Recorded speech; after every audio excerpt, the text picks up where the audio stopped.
Alright guys, so before we get down to the video today, test out these Rage Hypodermics, I want you to stick around to the end. On Your Own Outdoors is teamed up with CamoDust this year. We're going to do a giveaway at the end of this video. Alright, that's what everybody's been waiting for. Everybody likes to talk a lot of trash about what I prefer to shoot, and that is the Rage Hypodermic. So today, you can see, got my target set up there like usual. We're going to do the 20-yard shot through the watermelon, through the 3-inch block of ice out the other side, and check the wound channel on the back side. So stick with me. We're going to see how that Rage Hypodermic works out. Alright, I forgot to put this in the last video. I shoot the Gold Tip XT Hunters 300s. They're 28 inches long. I also shoot a 50 grain front weighted insert with the Rage Hypodermic. I've got the Max Helix on here. This is my hunting setup. So yeah, this is the first test I've ever run with it as well. So we're gonna see how this works out today, and go from there. So let's get it going. All right, we got the duct tape watermelon with the block of ice set. Make sure it's facing the right direction. Yup. Here we go.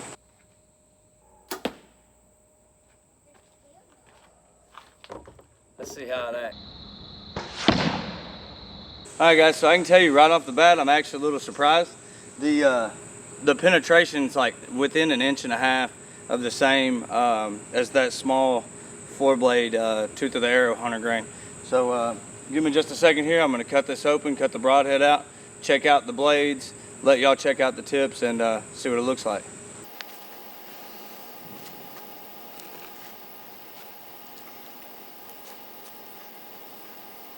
Alright. So we're going to start with the actual broadhead itself. So like I talked about in the last broadhead review, this is not to actually test and see if it'll go through a shoulder bone, because we all know the expandables are going to fold underneath the shoulder bone. However, it's to test and see, you know, is it going to go through a rib cage? You know, how's it going to act once it does? And so let's get in there close.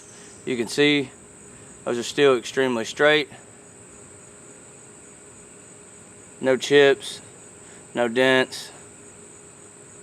Still extremely sharp. Let's check out the wound channel. So I can tell you now, looking at this, it left a hell of a gap inside there versus the plug hole here. Alright, so we're going to talk about this real quick.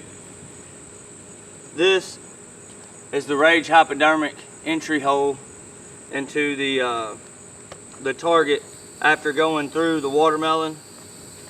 Put my pinky up to it. It's from the tip of my pinky to here, so about to that last knuckle. You can see that. This is the one from the small diameter broadhead.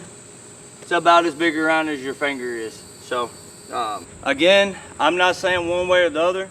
It's kind of shooter preference, but that's the example for myself on why I shoot an expandable broadhead. I know the fad right now is to get something heavy, get something small. I'm not saying there's anything against that. I'm saying that my setup is the in-between both. Sometimes I shoot a fixed blade, especially if I'm hog hunting, I like to shoot a fixed blade. And then a lot of times when I'm deer hunting, I'll jump in between the Rage Hypodermics and the NAPs.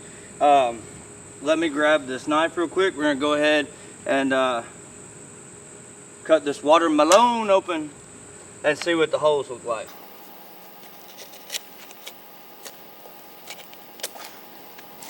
I'm doing this one a little bit different, trying to do it all in front of the camera because everybody knows I shoot these, so they know I'm not playing.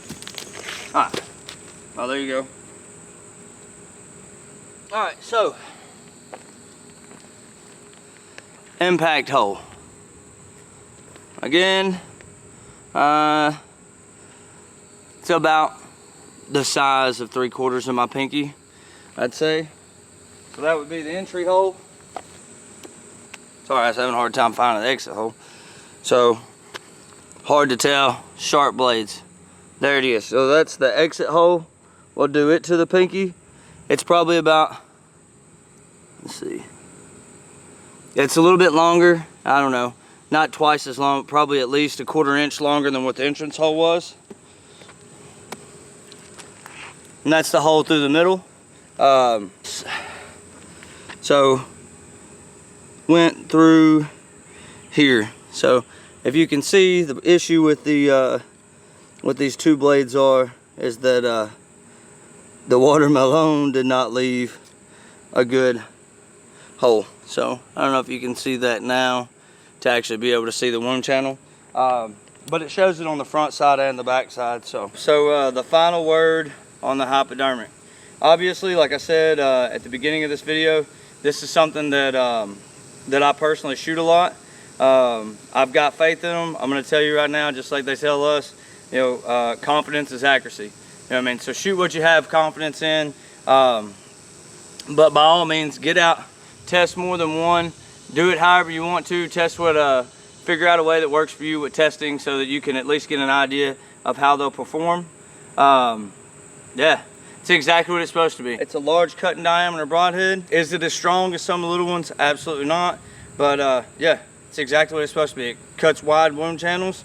Try to stay off a heavy bone because you know it's going to bend it. If you can stay out of that shoulder, this is going to do the trick every time. I appreciate you guys for watching.